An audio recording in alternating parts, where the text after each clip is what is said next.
This simple model represents an engineering answer to what many people regard as the greatest single problem in the world today. We're going to meet a man who is well qualified to tell us about it. Dr. J. Herbert Hollman, manager of General Electric's General Engineering Laboratory.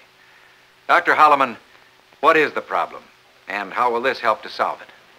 The single most important problem in the world today is the great disparity in wealth between the West and the underdeveloped countries, between the poorer countries in the world of South Africa, of South America, of Asia, of Indochina, and ourselves, the countries of Western Europe and the United States. It's hard for us to realize that millions of people have never seen an electric light, have never ridden in an automobile or on a railroad train. Few people in the world, really, have ever spoken on a telephone, and very few of us have ever gotten water from a faucet. Let's see what the problem really is. There are about 583 million people in Western Europe, United States, Canada, and parts of Africa. The gross national product of $1 billion means that the annual income for each person in Western Europe, United States, is about $1,700. Whereas for the underdeveloped nations, where there are nearly 2.5 times as many people, the average income is only about $220 apiece per year. It's hard for us to realize that some people in Asia and Africa only have as much for a whole year as the average person in the United States has for a week.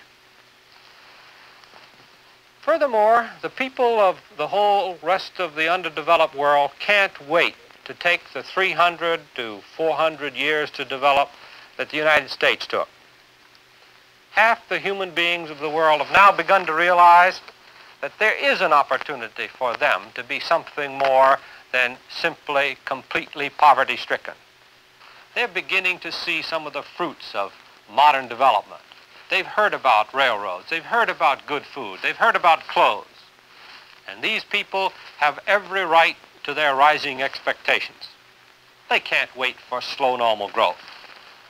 What we really have to do is to match the needs of these people with our ability to do, with our ability to make goods, power plants, railroad trains, electric vehicles, all of the things that are necessary in order to give these people the muscle that's required to do the work.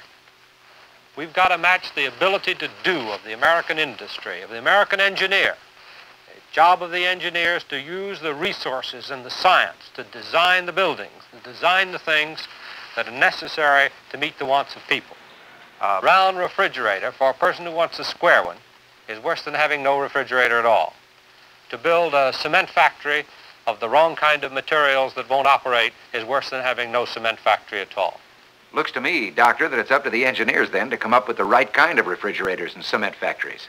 Of course, one of the first things we have to do, and what we're now doing, is helping these countries and these people build what's called the overhead structure, the transportation, the heavy industry, develop their agriculture, the water supply, and all the services that a modern society needs to have.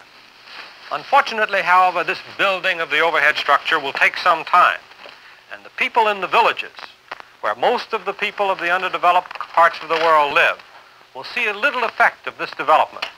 They need to be able to communicate. They need to have medical care now. We need to help them educate their children and to have the means for simple tool making and repair, for recreation, for handling the political and administrative things of a beginning of a modern society, and to purify their water. Now here's an idea of a community development center. Here's a little power station, enough to furnish a few kilowatts of power. We could either use indigenous fuels or use the flowing water in the streams. It could furnish electricity for a communication system, lights for the community. We could use it to have a single movie projector to operate movies for recreation, for education, for a medical center, place for a small hospital, for sterilization of instruments, and for the storage of medicines. It can furnish electricity for refrigerating foods, and for a small tool shop where work can be done to develop local industry, to permit these people to make more goods than they now can make, to develop their own cottage industry to help their standard of living. This is just one way in which we could take the abilities to do that we have and match them to the needs of these people.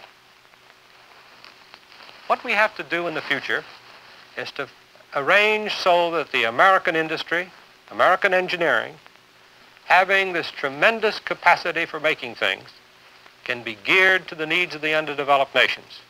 For if we in the free world don't learn how to do the job and don't get on with it, then the uncommitted half of the world will certainly fall under the influence of the communist bloc. That's a real challenge to all of us. Thank you, Dr. Hollman, for pointing out how engineering can help us meet it.